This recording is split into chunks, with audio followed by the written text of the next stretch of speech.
Good afternoon. My name is Jolanta Ambrosewicz-Jacobs, and it's a great pleasure for me to chair today's session, which deals with regional and local history, and it will be a comparative discussion.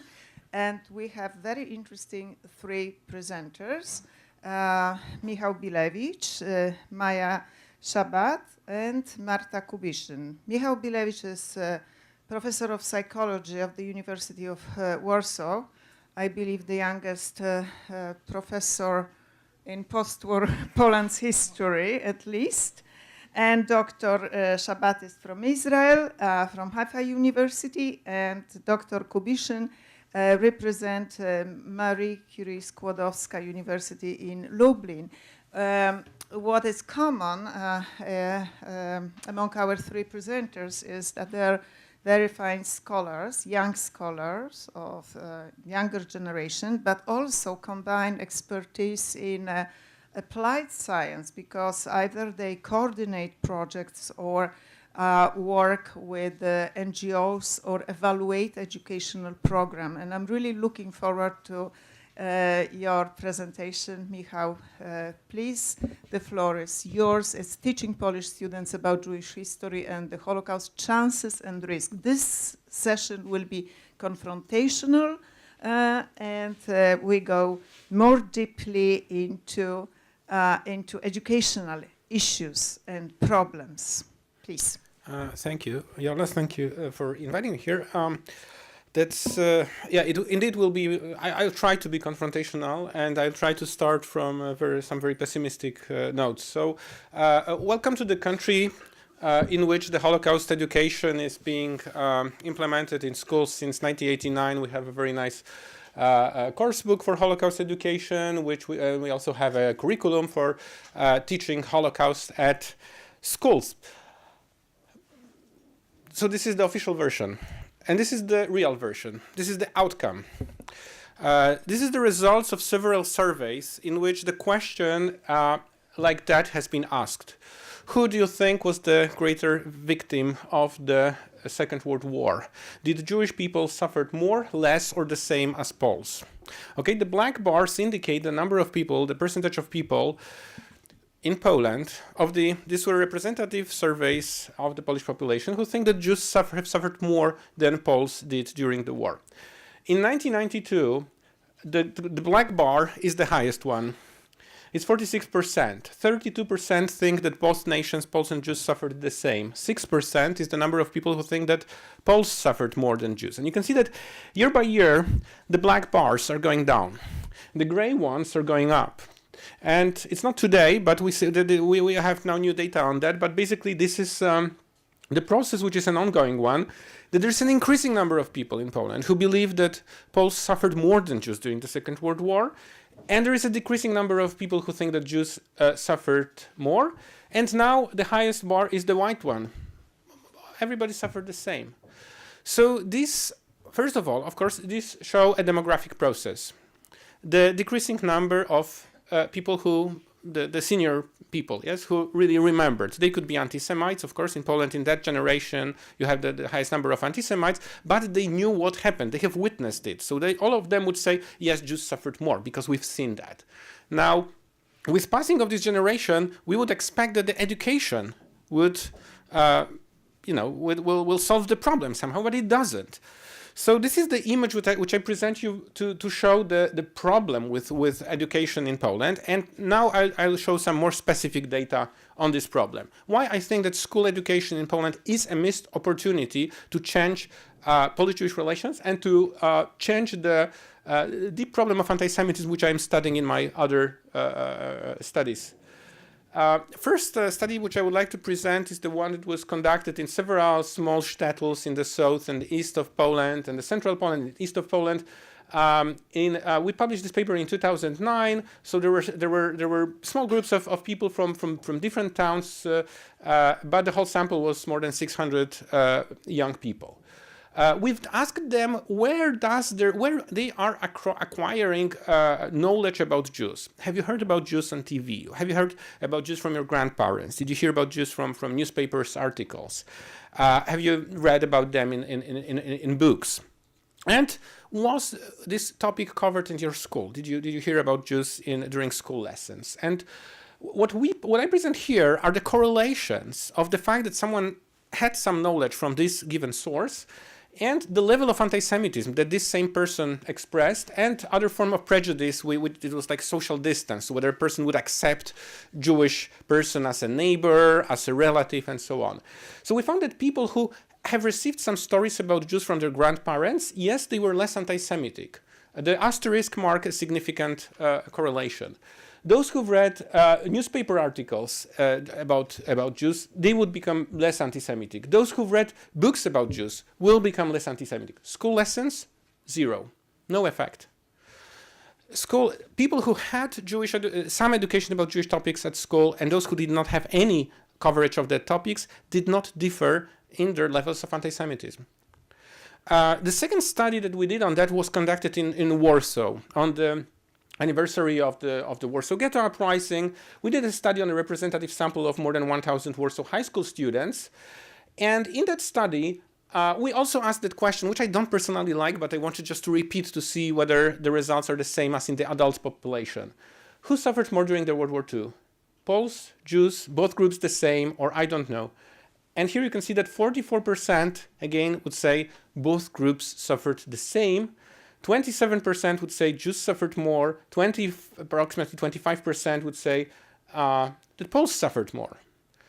So this shows that the history of the Second World War, of the Nazi occupation of Poland, is completely misrepresented among this young population.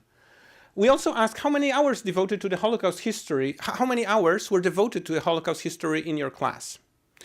And here we see that approximately 30% of them had more than 2 hours of Holocaust education in the last year in their school, which suggests that it's not that the topic is absent from school. It's just that it's not working. It's probably giving a false representation of what really happened during the war. So we did some correlations on that. And here, one which is really striking to me. So we asked them whether they have personal contacts with Jewish people, whether they, how many hours of the Holocaust education was in their class.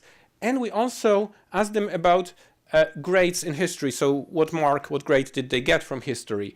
So yes, in terms of factual knowledge, you see, there's no asterisk, so the correlation is not significant. So those people who had more Holocaust education, those people who have less Holocaust education, did not differ in terms of their knowledge of facts. And the facts were like, who was the leader of the Warsaw Ghetto Uprising? Yes, and we asked them, we gave several options, and those people would choose, and they were really not choosing the proper options. Only the ones who got best grades were better in telling us, yes, this was Mordechai Anielewicz, or pointing exactly to the date and so on. But then when it comes to anti-Semitism, for example, we don't see any correlation of the number of Holocaust education hours or grades that they got from. So those who get better grades, those who get worse grades, have the same level of anti-Semitism expressed. So this suggests that there's something not really working well in this whole educational endeavor. It exists in Polish schools, but it probably conveys false knowledge or false representation of the past. So to sum it up, the problem is that Holocaust education is a subject to political pressures in Poland, and the teaching curricula, textbooks, they are all governmentally controlled. Yes, so they are coming from the Ministry they have to be accepted by the Ministry of Education, and this centralization, especially in the times like today, so the times when we have right-wing government who's very nationalist, they would be skewed and biased, and they will misrepresent the history of the Holocaust.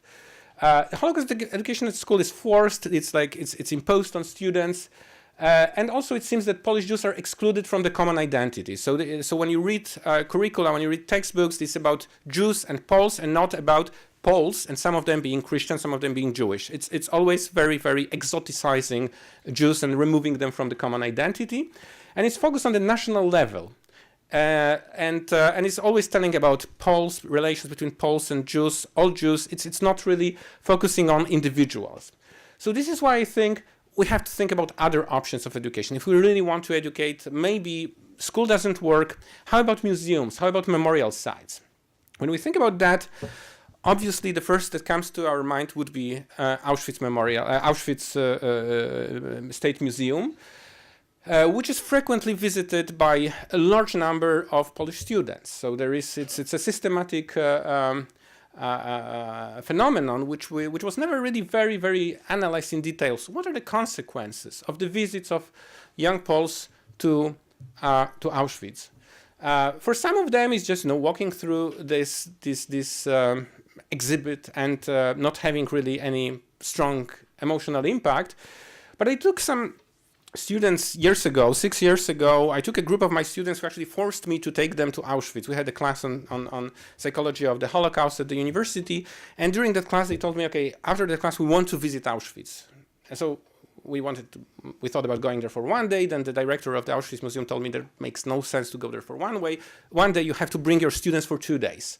And I took students for 2 days for very academic experience. Yes, we were studying texts, we were reading Robert J. Lifton, and it was all about psychology and the Holocaust and experiments. And I thought it would be a very intellectual experience. But when there were some photos taken, then this experience was so emotional for them. It was the first time for some of them to be in the former death camp, and I realized that even we psychologists are not sufficiently qualified to deal with the emotions that were raised by that visit.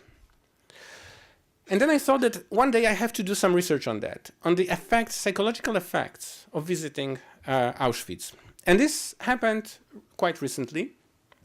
We were allowed to run a study on more than 600 high school students. These were 26 school classes, so this was a longitudinal study. So we had some dropout from that, but 341 remained for all 3 measurements of that study. These were Polish high school students who visited Auschwitz and had some workshops on Holocaust and tolerance in Auschwitz Jewish Center afterwards.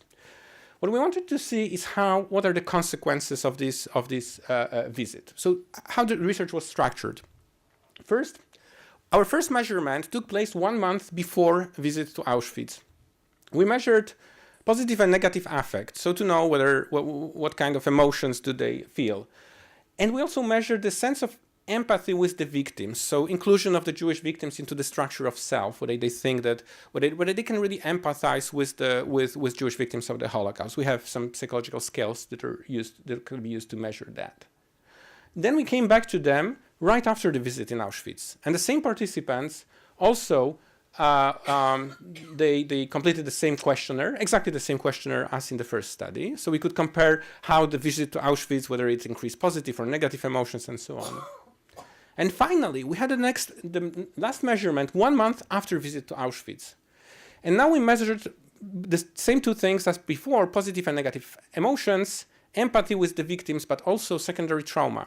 So something that has very often been studied among the survivors, children of survivors, grandchildren of survivors, sometimes even psychotherapists working with the victims of flooding, etc., etc. Yes? But we thought there was one study, I think, there was some study of that in Washington Holocaust Museum, I think, on people working in the museum. We thought probably this experience also can be studied using these methods. So first of all, we found something which I found really encouraging: empathy to victims. The yellow bars are the first measurement before being in Auschwitz. The red one is right after the visit, and the black one is 1 month after. So what really happened? You have, as you can probably imagine, there's some drop in positive affect. Okay, just after you visit Auschwitz, your positive emotions go down, which is normal, which is not something scary to me. The negative emotions slightly go up, but this is a very marginal effect.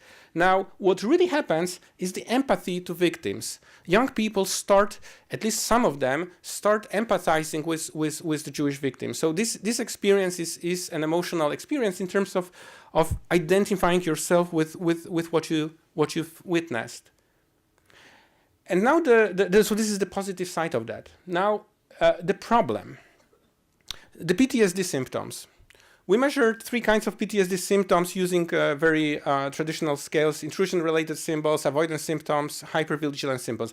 Overall, 13% of young people who have visited Auschwitz develop what we would in psychiatric terms called secondary traumatization, so form of PTSD, recurring intrusionary thoughts about what happened, intentional avoidance of thinking, sleeping disorders, nightmares about what happened. All of these things after this one visit. And we did another analysis, which is a slightly more complex analysis with regression model. We wanted to see what really psychologically happened during that visit that elicited this PTSD reaction. And the one which I found most striking was no, it's not working like that, is this one, because here we see that actually those ones who empathized, those ones who were most empathic, the ones who reacted most emotionally. So we would say this is the educational success. These were actually the ones who 1 month after developed traumatic symptoms. And we can discuss about that, but I think that we were talking today about the visits of Israeli students to the same places. And I think that maybe this more nation-building narrative is a way actually to deal with this trauma. So maybe it can reduce the effects because it allows to regain a sense of control. You know, it gives some meaning to this experience. If they are lost with what they have, it becomes a problem. So my problem with this education with Holocaust and memorial sites, Holocaust education at memorial sites, is that it is in fact effective in raising empathy and improving attitudes toward Jews. We have some other studies showing that it really improves, it changes attitudes, it elicits empathy. But the problem is that it deteriorates well-being, it leads to secondary trauma, and it needs proper preparation before visiting the memorial site. So the teachers should actually act as coaches, as a form of counselors after that visit. And unfortunately, Polish students are just left with this experience with no help afterwards and are unprepared to go to that before they visit. My last example I want to present to you is the School of Dialogue. So this is an alternative method in Holocaust education, which I think is the most promising one. There will be more presentations tomorrow on related projects, local history, not focusing on the national level, but going to the local level. And the example which I will show you comes from the NGO Forum for Dialogue, which conducts so-called School of Dialogue. And this is a history education workshop in Polish schools, also in these small towns, which is organized which is conveyed by trained undergraduate students from Warsaw who go to these small towns and they work with students in small towns. And as the effect of that, the students are exploring the Jewish heritage of their hometown. They're not thinking about the Warsaw Ghetto. They're not thinking about Auschwitz and Krakow and Schindler's List. They are just focusing on the on the history of a person selling lemonade before the war in the market square in Pagesów. And this kind of experience is a completely different experience of encountering Jewish history than just from the textbook which is at school. So this is how they are, first of all, gathering information and getting some knowledge, and then finally designing the tour of their hometown, a tour that they can then present to other people. They can present their hometown, and these are places where it was organized, so you can see it scattered above approximately in all big, all places where the larger Jewish communities were in the country. And we found, first of all, that the School of Dialogue improves attitudes. We had more positive attitudes after the School of Dialogue than before. But what is most important is the model, and this is the last slide I promise for today, the model of change. The historical knowledge, with the increase of historical knowledge about the hometown and the greater interest in local history, people start perceiving Jews as more similar to themselves. So they start constructing a common identity, common local identity, in which the Jewish members of their historical community are part of. And this, in fact, leads to the attitude change among the youngest generation of Poles. They realize that these are not any exotic Jews, these are our Jews from my hometown, and I'm proud of them. So this is how it works. So to sum it up, I think focus on the local history allows for inclusion of Jews into common social identity, and this is why it is so promising. Interest in history can lead to more positive attitudes. So before teaching about the Holocaust, it is essential to modify identity into more inclusive one, so that they start thinking that Polish identity is not only about ethnic Poles and some other Jews, but it's about Polish citizens who were of different religion, who were of different status, who were noblemen, peasants, Jews. So these were parts of the same identity. And I think that teaching about the Holocaust should be based on the more complex, non-categorical information processing, if you want to think about these more psychological terms of that. I would like to thank to my collaborators with whom I conducted most of this research. Thank you.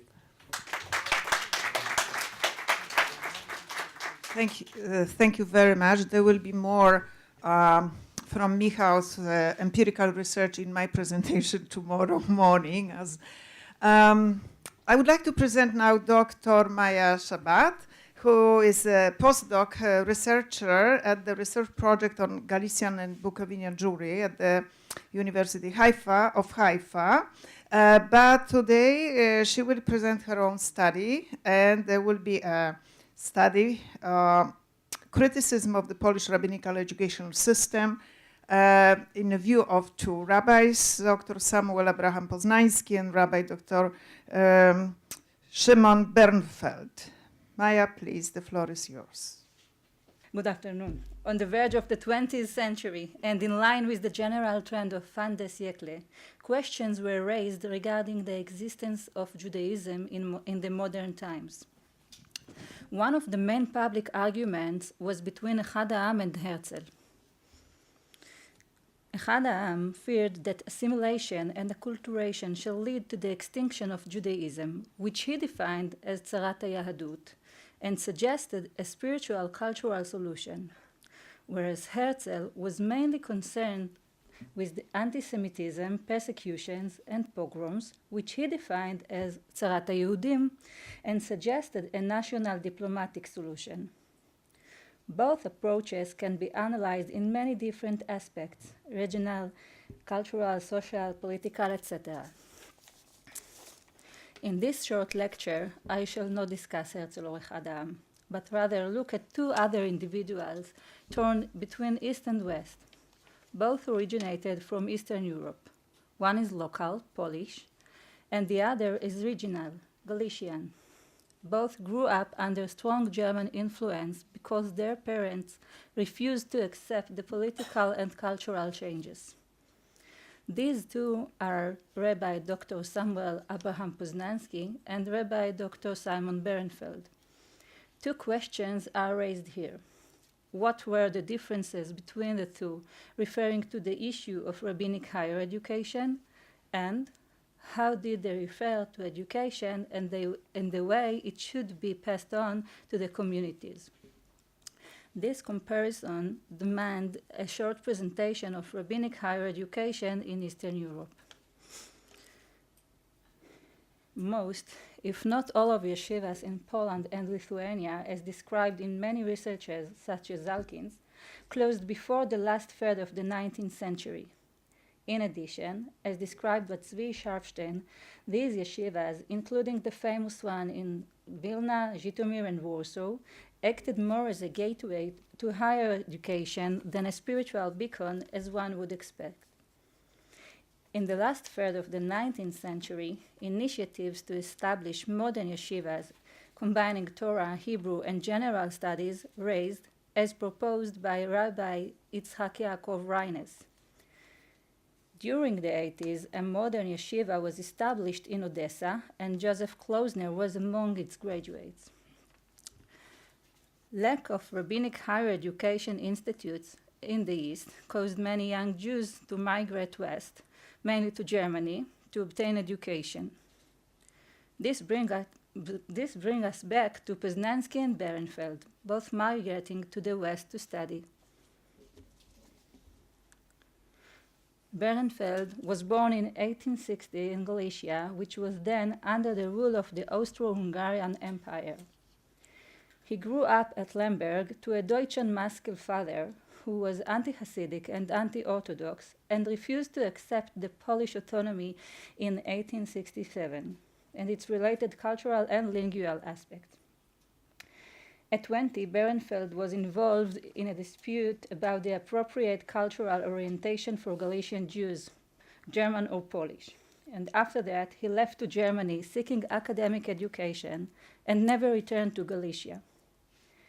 He received a doctoral degree from the Berlin University and completed his rabbinic education in the Geigers Hochschule für das Wissenschaft des Judentums. After that, he left to Belgrade on a rabbinic mission, and after 8 years, he returned to Berlin and lived there until his death in 1940. Berenfeld was considered for a long time as Echad Ha'am's right hand and most loyal disciple.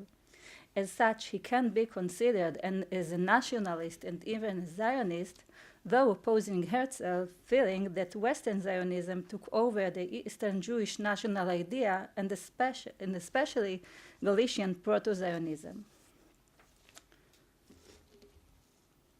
Poznański was born in 1864 in Lubraniec, close to the Prussian border. His father was also a maskil that refused to accept the majority Polish culture. Poznański was educated in Warsaw and then, like Berenfeld, moved to Berlin to obtain higher education at the Berlin University and the Hochschule für die Wissenschaft des Judentums.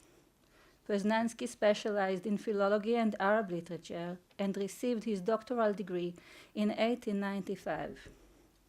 After qualifying as a rabbi, he returned to Warsaw and was appointed as a second preacher at the Great Synagogue.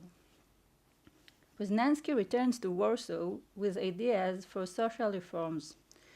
According to Alexander Guterman, Poznański preached to his community for Zionism, opposing the lead preacher, Zilkov, who preached for Polonization. Where Zilkov preached in Polish, Poznański refused to speak Yiddish and preferred German over Polish. In addition, Poznański pushed for the establishment of a Jewish higher education institute, such as the Geigers, that was affected by the general liberal spirit in Germany and held a liberal approach to rabbinic studies. Poznański, described as living between East and West, was a strong supporter of Herzl and the National Zionist idea. Despite resentment of his community, he attended the first Zionist Congress in Basel that year. Furthermore, he took part in the establishment of the Polish Zionist Union and founded a Hebrew education school system named Tarbut. In order to compare Poznański and Berenfeld, I would like to return to Poznański's forgotten attempt to establish in Warsaw a rabbinic higher education institute. This attempt was forgotten since it eventually happened only more than 20 years later, after World War I.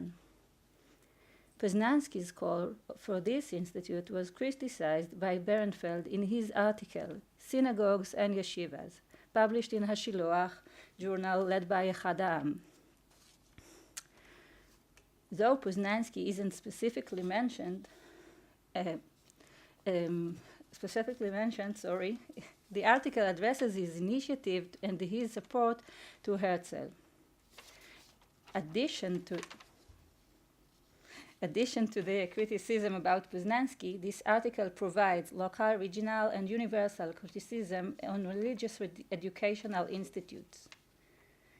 As German national philosopher identified pure German with preservation of the Kultur on its moral, cultural, and lingual layers, so did Berenfeld consider pure Judaism as such that preserves the Hebrew language, the moral values, and the cultural literature. For Berenfeld, this Jewish flavor of Bildung is an authentic and pure combination of Judaism and German, both manifesting the highest national popular creation, the Volkisch, a nation creating an organic culture and values and language. After reviewing Berenfeld's article several times, the underlying message appears. The ideal Jewish kultur reflects from his interpretation to the three commandments, Tshuva, Tzedakah, and Tefillah, which appear in the prayer Unetenet Tokef, held on Rosh Hashanah and Yom Kippur, and according to Jewish tradition, have the power to revert the verdict and provide absolution. Selection of this prayer is not by chance. Bernfeld considered those times as Judgment Day for the Jewish people and the last opportunity for correction. These commandments became the foundations of Bernfeld's vision for modern Judaism, increasing the weight of the individual at the account of the weight of leadership and institutes, regardless of their nature, Orthodox, as Rabbi Dr. Moritz Gidman offered, or national secular, as Herzl presented. For Bernfeld, both were wrong. Bernfeld claims that the lack of personal responsibility, while relying on the community education and leadership, results in the loss of the authentic Jewish values. According to Bernfeld, this decline is caused by the negligence of the individuals, passing over responsibilities to their leadership. Beyond the social structure suggested here, Bernfeld claims equally against rabbinic leadership as well as the nation movement led by Herzl. Bernfeld claims that this negligence and laziness is tied to the fact that parents leave the education of Jewish values to the community institutes. In this context, Bernfeld revisits the commandment "Veshinanta levanecha," which was broken when parents handed education to community institutes, which shall always carry political interests. Following that, Bernfeld goes on and criticizes public prayer and claims that throughout history, I quote, prayer was not one of the main matters, and, I quote, one didn't need to visit the synagogue to be awakened and didn't need the aid of a preacher to tune his heart in prayer. As with prayer, so goes with charity. Bernfeld claims, I quote, never in the past the establishment has had such control as we see in these days. In the past, the Jew gave charity and continued doing so because it is the appropriate thing to do. The nation's survival, according to Bernfeld, will not be achieved by adapting Western customs, but rather by internal observation and continuous education, applying Bildung principles on Eastern methods. And I quote, we should do as our ancestors, which not always waited for the establishment, since all needed by the people was provided by the individual. According to Bernfeld, tshuva is the highest goal of all, and one can achieve it by returning to the source himself, meaning that his personal responsibility shall overweight the responsibility of the establishment. Thus, the tshuva proposed requires privatization of the religion while minimizing the religious establishment. Only enriching the Hebrew language and expanding the Hebrew literature, Judaism can bring progress and therefore preserve Jewish moral, social, spiritual, and cultural values. Due to this, Bernfeld taunted anyone suspected as a possible threat, including the rabbinic leadership. Or as stated in his unique way, and I quote, we have many spiritual rabbis, but only few of them are Jews. A great portion of Bernfeld's criticism towards Zionism in the West and the Tzeirim, led by Berdichevsky, arriving from the East, was due to his deep concern that the rise of these movements shall enable the Orthodox rabbinic leadership to take full control over the Jewish spiritual assets.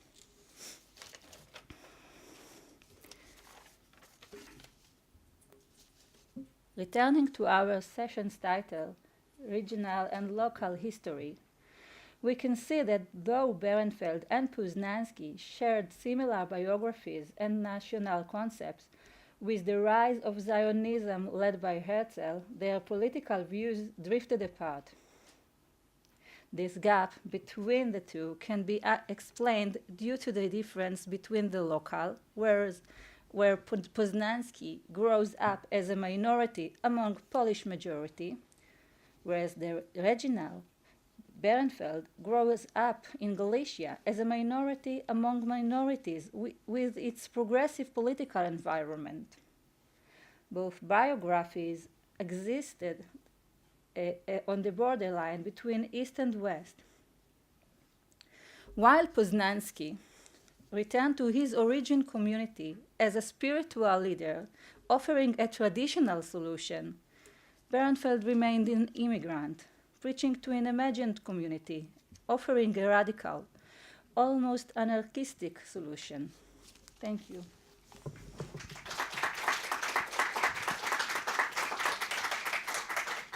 Thank you very much for very insightful presentation and very interesting to many of us, I'm sure. Our third presenter is Dr. Marta Kubiszyn, who works at the Center for Jewish Studies at the Maria Curie Skłodowska University in Lublin, and published a book on multicultural education at the local society, a case study of the Grodzka Gates Center and then theater in Lublin, and that's where we met, I believe, 15 years ago or so. And Dr. Kubiszyn is interested not only in multicultural education, but also in the legacy of Jews in the Lublin region, memory studies, oral history as well. And today we will learn about educational projects at the State Museum at Majdanek. Marta, the floor is yours, please. Thank you. Memory Place participation, Holocaust education in selected projects of the Majdanek State Museum in Lublin. So we are going back to educational issues. Majdanek State Museum in Lublin, just like other Polish museums, sites of memory, it's not a Holocaust museum, but it operates in the space of the former concentration and death camp, and therefore it refers in its activities to Holocaust issues. For the last few years, I've been studying activities of this institution, and I will present here in the form of a case study three chosen projects that are not Holocaust projects, and they are not educational projects, but they have a lot to do with education and the Holocaust. So I don't know how many of you visited Lublin or visited Majdanek. It's completely different than Auschwitz. I would like to show a few pictures just to show you how this place looks like. Just a few pictures and just a few information. It was not a Holocaust. It was not a death camp. It was also a labor camp, but most of its victims were Jews, in fact. So just a few pictures, a big monument from the 60s, barracks, shoes, gas chambers.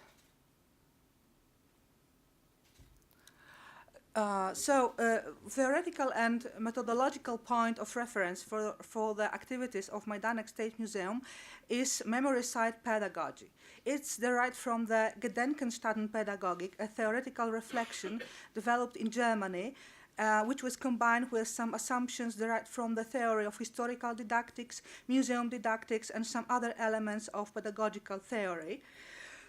One of the most important aspects of this theory is that the educational process should appeal not only to intellectual, but also to affective and reflexive levels, where reflection on the past goes along with reflection on dispositions, opinions, and attitudes of students themselves, students, visitors themselves, and together with reflections on the processes of creating and passing historical narratives. O, nie słychać mnie? Dobrze. Okay.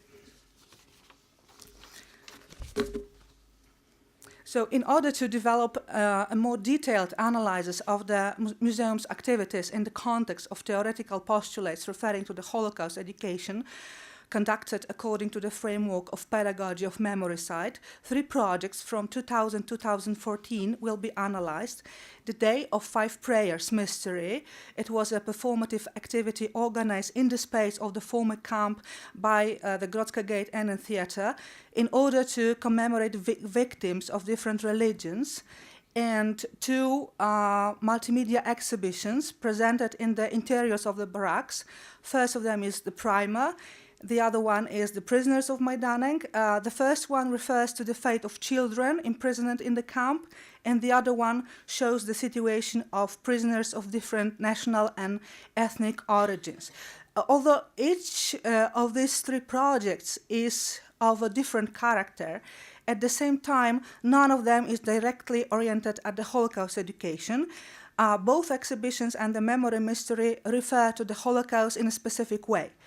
They deal with similar historical issues and carry common characteristics as to the way the Holocaust is presented by using certain historical materials.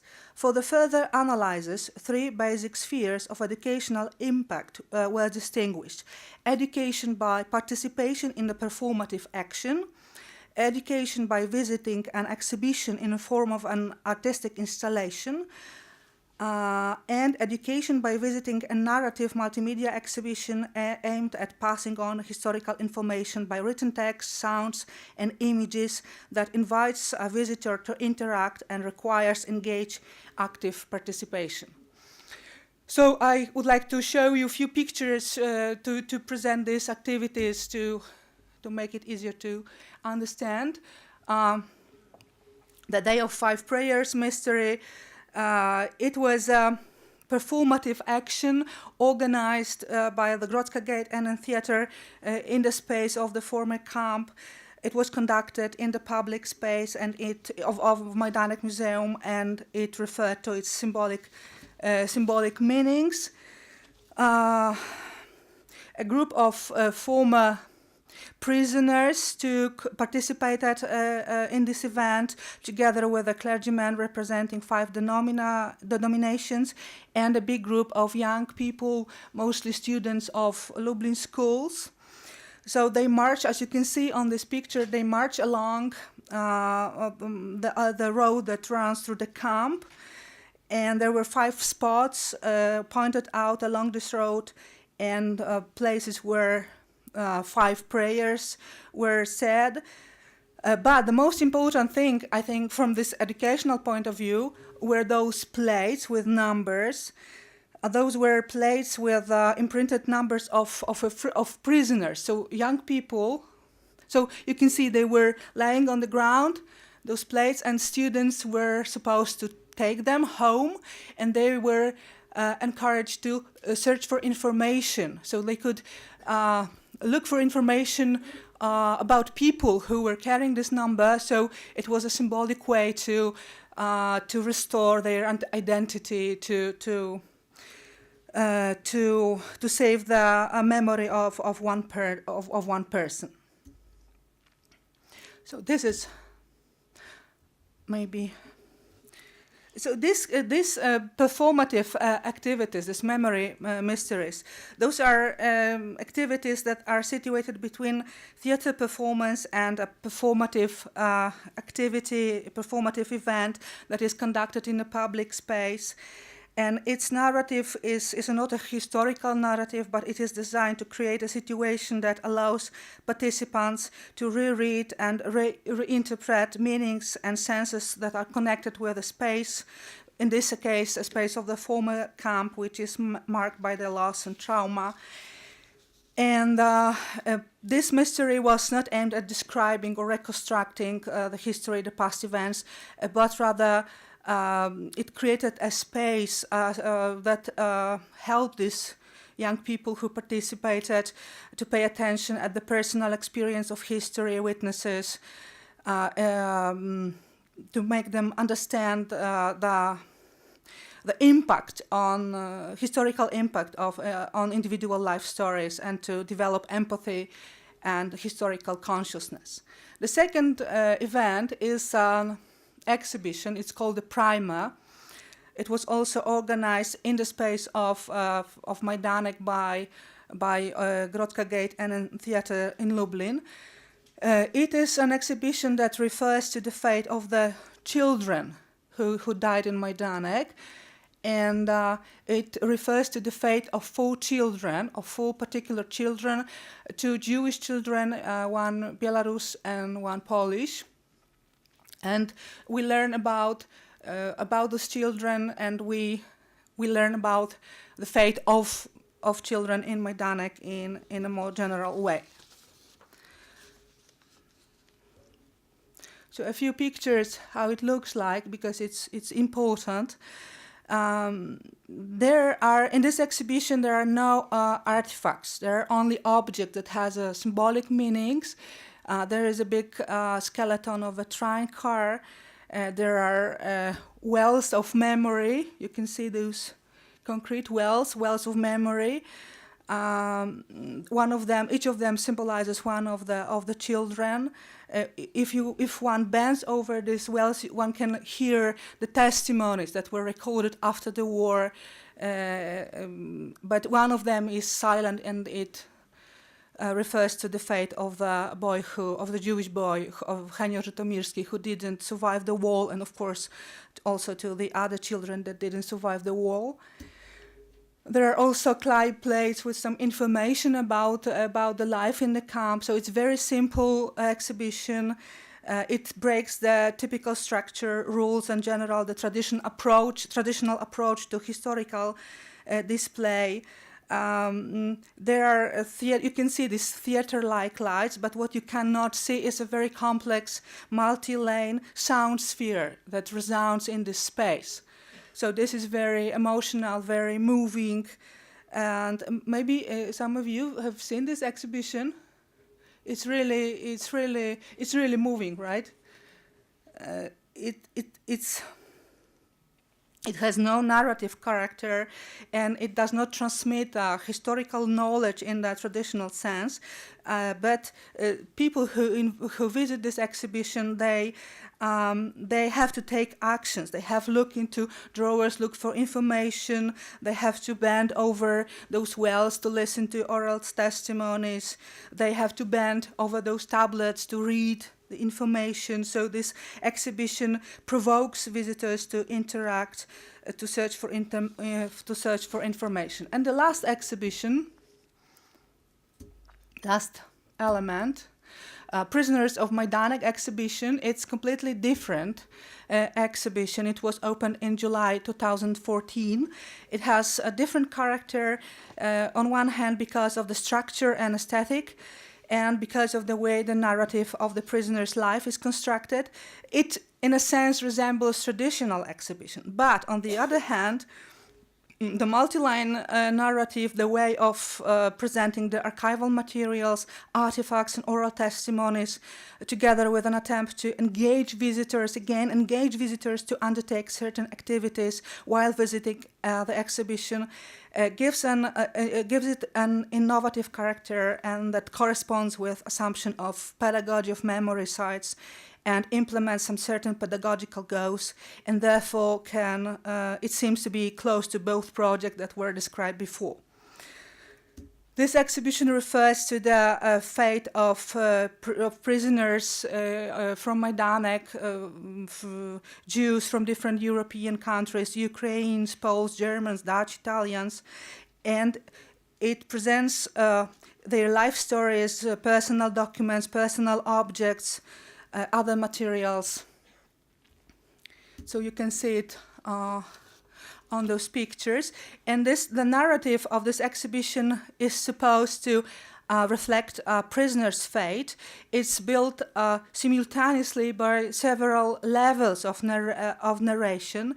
This narration is created by images, text, sounds, video films, documentary materials, and these materials correspond with each other. So it's quite complicated. It really, one has to be very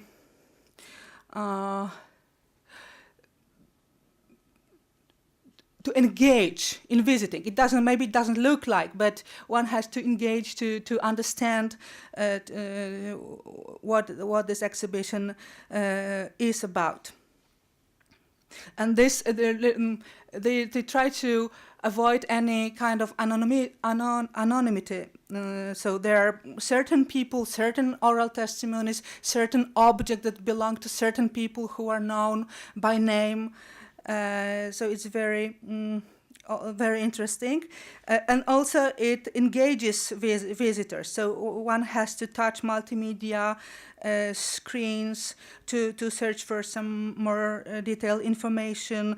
One has to look into drawers with artifacts, read cards, display oral testimonies, and also, as this is in the case of the memory mystery, students or visitors are encouraged to take a kind of visit cards with oral testimonies of prisoners, and then they can search for the information, for some more information about this certain person, so in order to preserve memory and restore the identity. And now, a few conclusions. These three activities described above can be regarded as addressing the current tendencies in contemporary museum pedagogy to search for innovative forms of creating the narrative of the past, including the Holocaust, and building modern, open ways of communication with visitors or recipients or students. The memory mystery, the exhibition, and the first exhibition and the other exhibition, they were designed to create a space for interaction, for active participation, and for individual learning about the past, and therefore can be analyzed in a wider context of implementation of postulates raised in a modern pedagogy theories. Although none of the three projects can be regarded as a Holocaust education projects. All of them refer to the fate and suffering of Jews and therefore show the Holocaust both as a part of the history of World War II and as a part of the history of Majdanek camp. There are two opposite but at the same time complementary tendencies in presenting and educating about the Holocaust visible in these activities implemented within the space of the Majdanek Museum: universalization and individualization. So in the first case, if we agree with Adorno, Holocaust education can support a process to developing critical and reflective approach to both historical and contemporary issues and shape attitudes as empathy and tolerance. So Holocaust should be presented in the context of the whole World War II history, or even in a much wider context of the history of European civilization. In the case of individualization of the Holocaust, educational activities focus on presenting and commemorating the fate of individuals with no intention of generalization.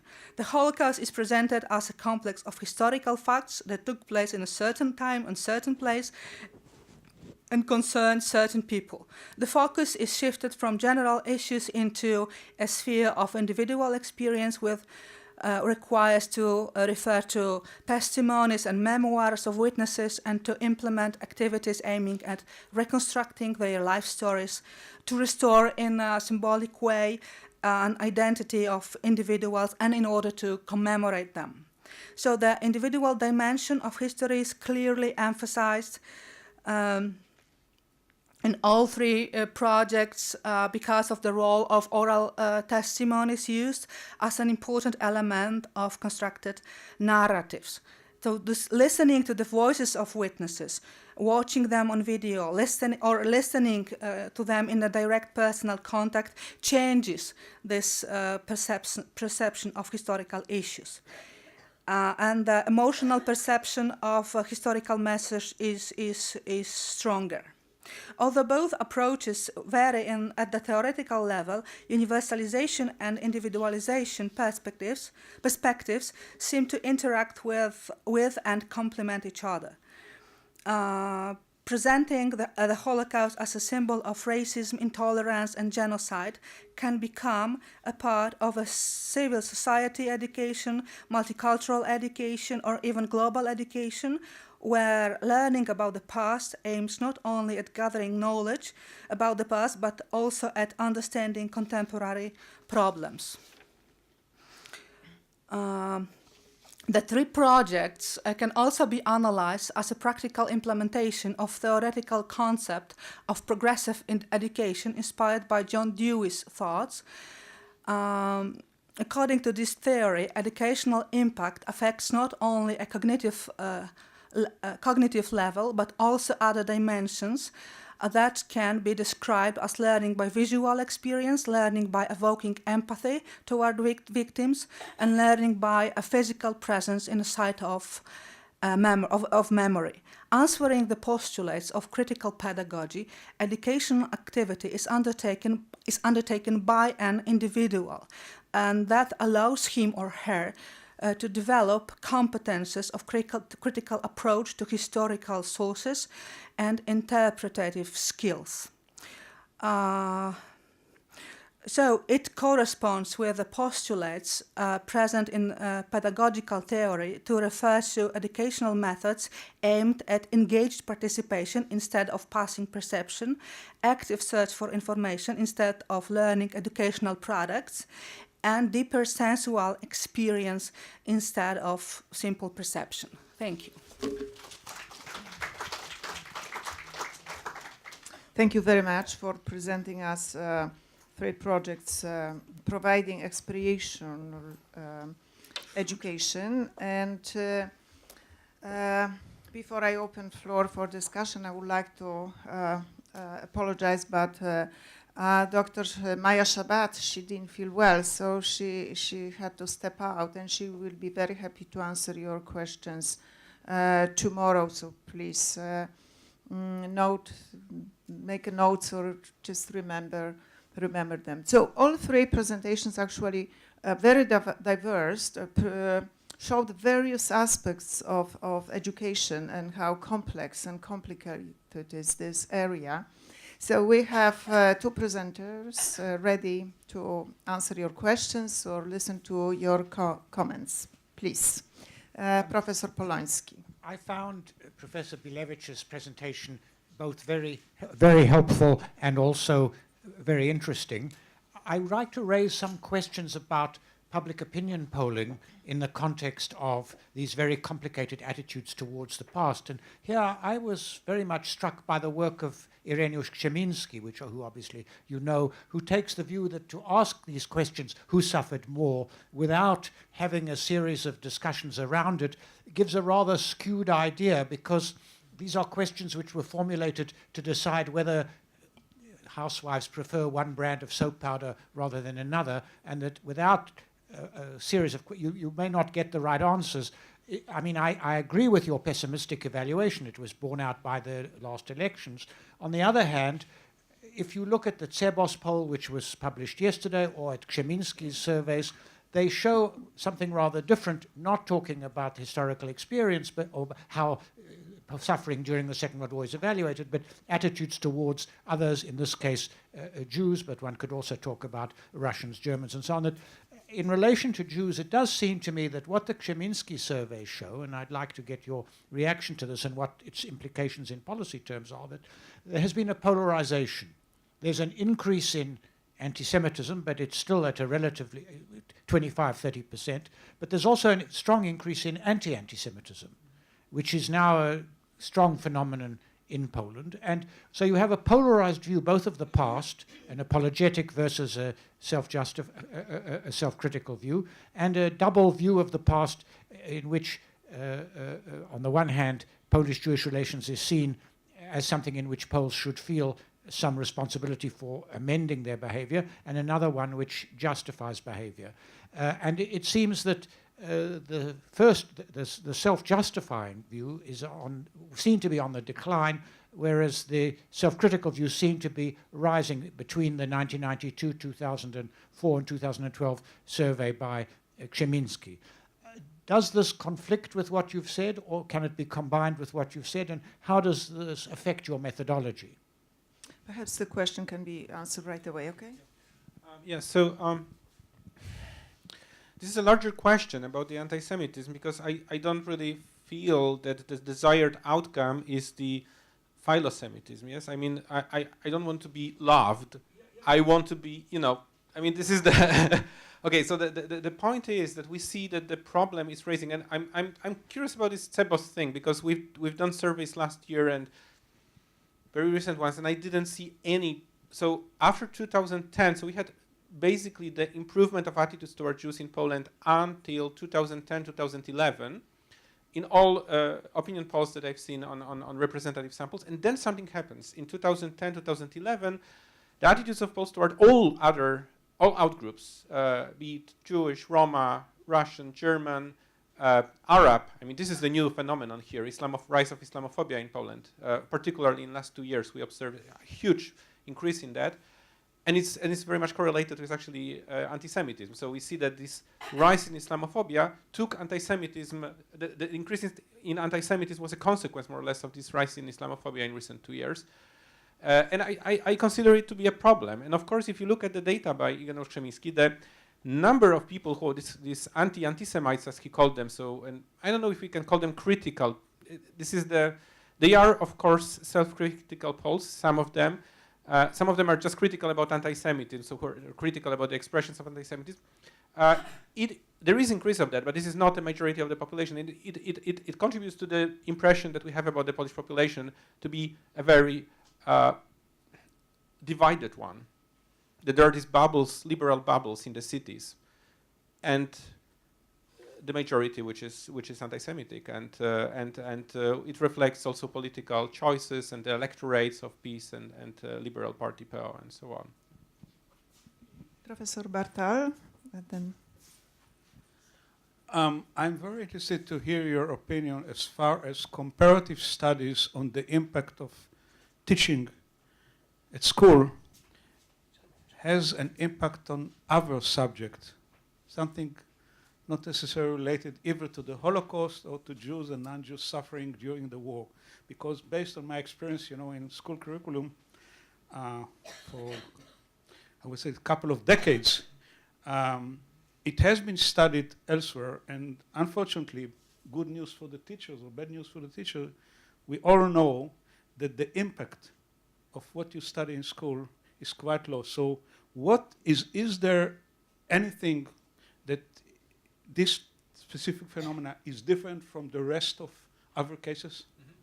Yes, in one matter.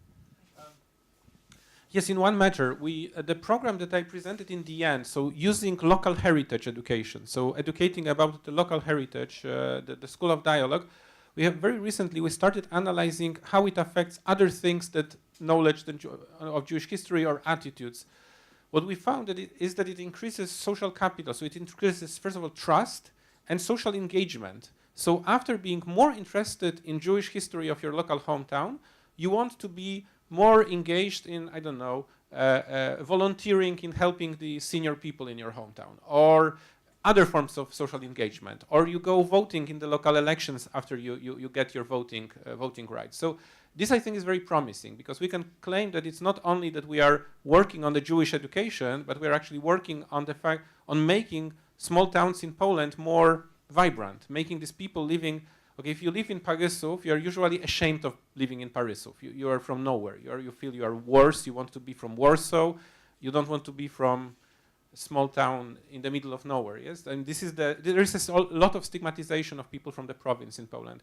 And we find that by doing that, we make them more proud of where they are from. They say, okay, oh, even in my Paryżów, there is something exciting. There is something that I can show to other people.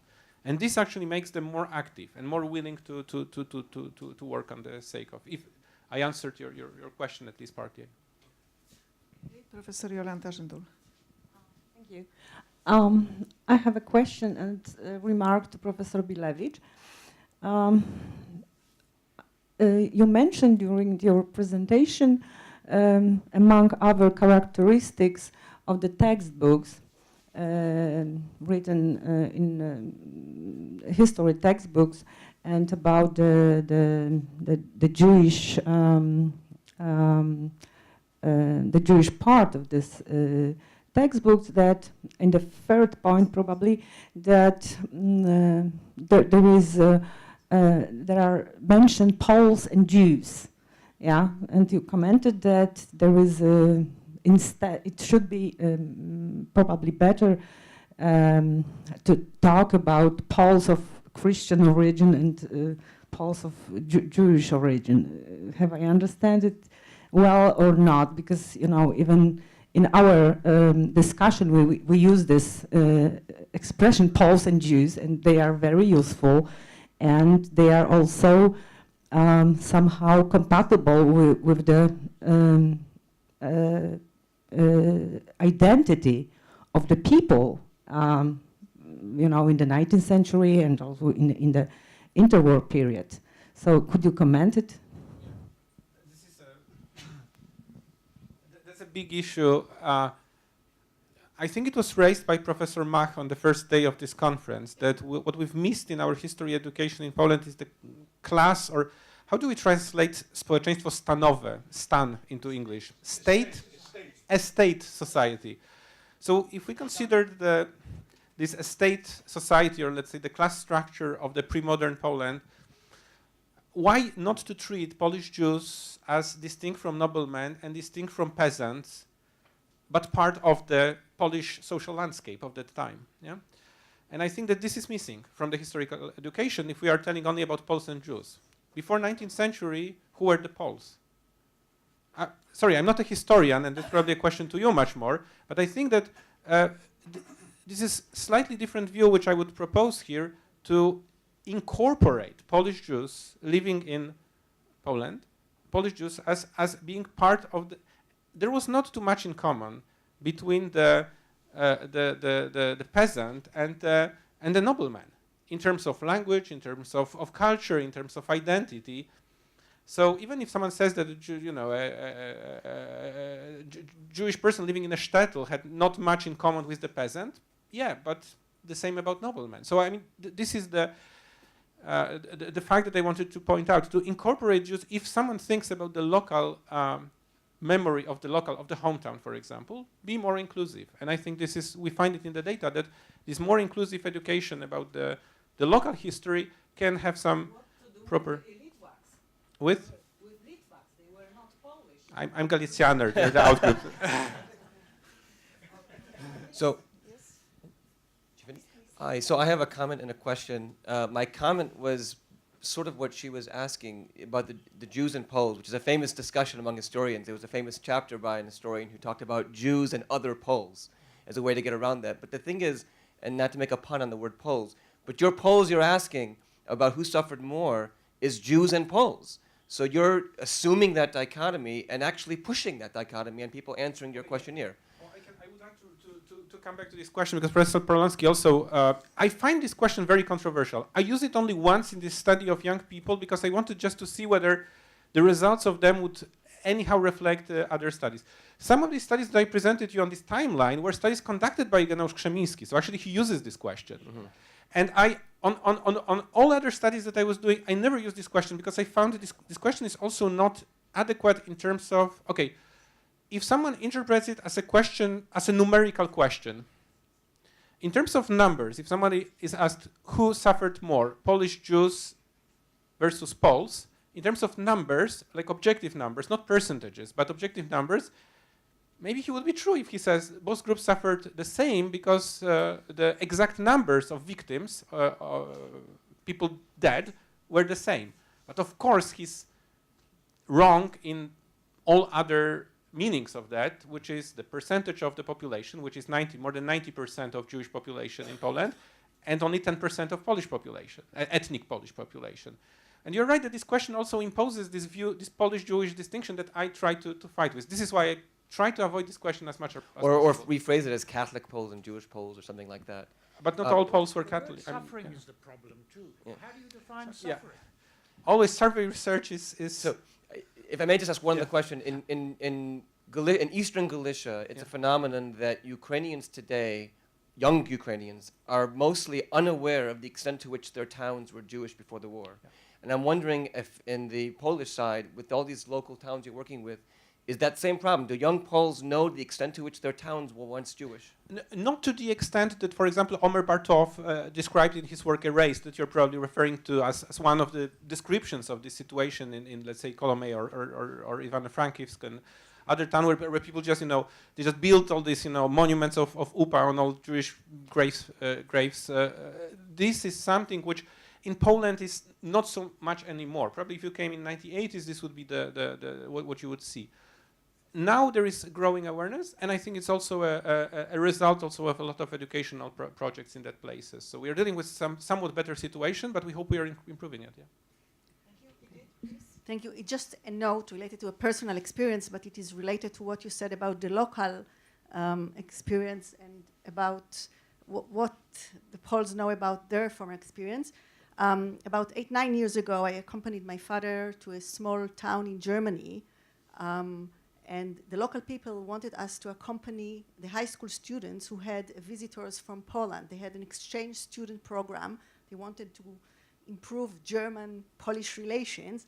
And the high school teachers thought what will be a mutual project for German students and for Polish students, high school students. And they said that in both places there was a vibrant Jewish community before the war. So the children from both places studied about their local Jewish community. In Germany, it was Hechingen, where Albert Einstein's first wife was. In Poland, it was Plonsk. And I might say that again, I don't know what the effect was, but I was very much impressed with the Polish students who asked questions in the synagogue. They compared what was the synagogue in Hechingen to what they found here. So it was a means to cooperate between the different countries, the students from different countries. It was very impressive. I really find it a strong potential, and also not for this Polish-Jewish or German-Polish-Jewish triangle, but even in Israel.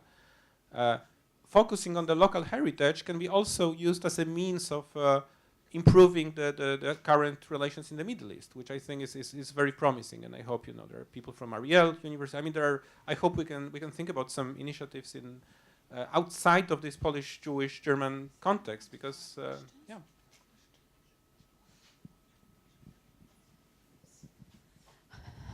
I would like to ask Marta about the project, the different free budget. To what extent, or perhaps there isn't, any connection, because I couldn't notice the dates. So in what extent do you think those projects, the fact that those projects were influenced from things that all kind of project and development that happened outside of Poland? For instance, things that related to the Holocaust Museum in Washington, or the new museum that opened in Yad Vashem, for instance, that they had a different approach from previous one. I'm not sure if I got it right. So you mean what is the difference between? No, not the difference. Did you think there were any influence? Those projects were influenced from the other global projects. I think that people, I know the people who did those projects are familiar with Yad Vashem projects and Holocaust Museum of Holocaust in Washington project. So we are living in a province, but we are still open for the world. So people travel a lot, and I know that they are aware what is going on in United States, in Israel. So I think that there are some influences for sure, but you can also observe it in this exhibition in Poland, right? There are several ways of presenting historical materials using oral testimonies, using documents. So you can choose. There are many paths you could choose. You can go the path of theatrical expositions. You can go the path of the documentary exposition. You can mix those approaches. So I'm sure there are many influences. I'm not sure if they are not working both ways. But it's really hard to tell whose idea was first and which idea influenced the other idea. So this question I cannot answer, but I'm sure that there are some influences.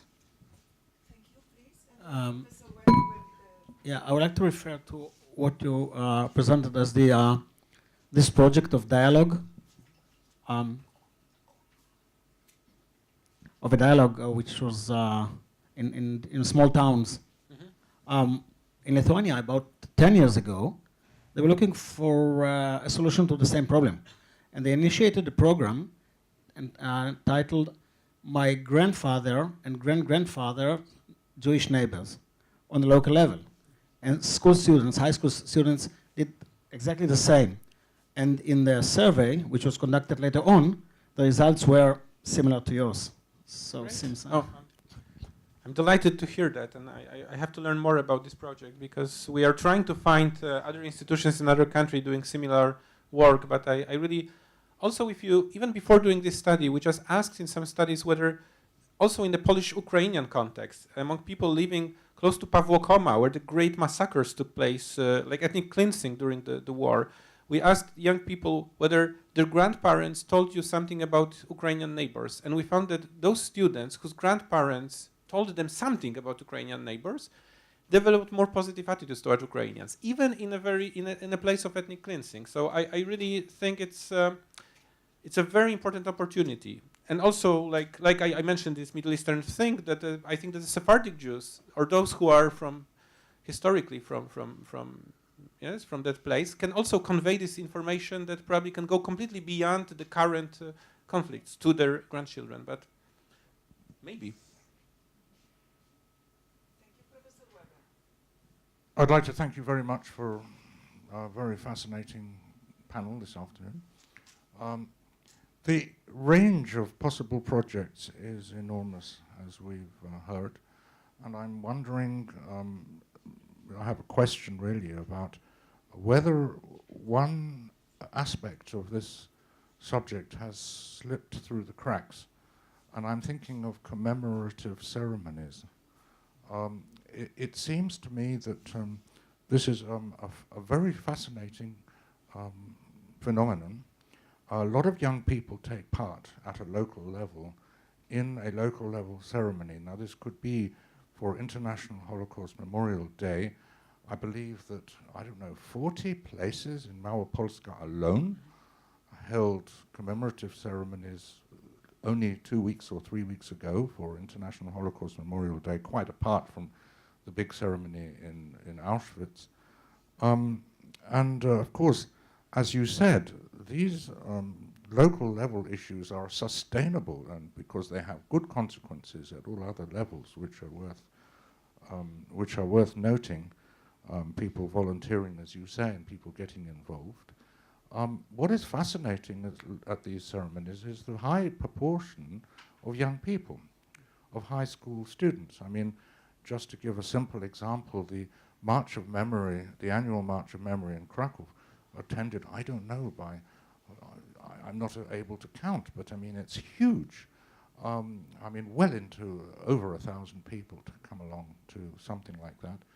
And what is interesting is that you don't normally get groups of Israeli high school students who are in the country who join these ceremonies.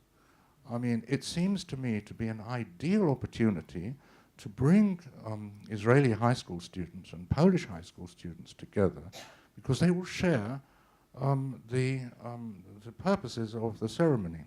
You also have a third element, which is rather important, I believe, which is the Catholic Church. Often with a high-profile involvement, you may get a bishop or somebody fairly senior coming along to say a Catholic prayer, which would make a huge impact on Jewish visitors or Israeli visitors to see how the church itself is promoting memory of the Holocaust at a local level, and indeed memory of the local Jewish pre-war Jewish community. So my question is really whether I've missed something, whether it's going to come up tomorrow, whether you've already thought of this with all the various projects that you do. But I do believe that ceremonies, even though they may strike some people as very old-fashioned, coming from communist times, and it's just, how do you say in German, a wreath-laying opportunity, I think you say in German, that it's not taken seriously. Are you taking them seriously? In my research, no, not yet, and I see it's growing, and I really observed it in Warsaw on the Yom HaShoah, on the Ghetto Uprising anniversary. This organized by the museum, and I think Kasia Malinowska, she's around now, but she's. There are people here among young colleagues from the museum who are organizing this great event with people with the narcissus. What's the jonquille? Daffodils. Okay, flowers. And I see it's for young people. It became very important commemoration every year. So I think that it is something worth studying and potentially of high impact on attitudes also. Yeah. Thank you very much.